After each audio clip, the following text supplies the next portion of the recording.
Kurma Ajwa, kurma Safari, kurma Mariami. 2 hari ni tuan-puan, kita ada promosi khas.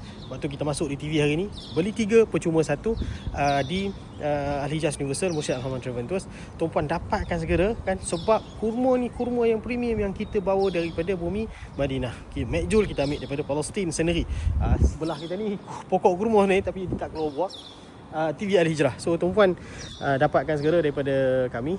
Kita pengimport dan pembekal terus. Tuan-puan yang nak buat kotak-kotak hadiah, tuan-puan yang nak beli untuk corporate, tuan-puan yang nak buat apa sabil, tuan-puan nak buat apa pun, nak makan sendiri tu yang penting, dapatkan daripada kami. Nabi sebut man tasabbaha bi sab'i tamaratin ajwa, barang siapa yang bersubuh-subuh dengan 7 biji kurma ajwa, lam yadurruhu dhalika al-yawm summun wala sihrun, tidak akan terkesan bagi dia racun ataupun sihir. Dapatkan daripada kami Al-Hijaz Universal Mursyid Ahmad Traventus untuk tuan-puan, insya-Allah taala. Ingat kurma, ingat umrah, ingatlah kami pembekal tuan-puan, insya-Allah. Assalamualaikum warahmatullahi wabarakatuh.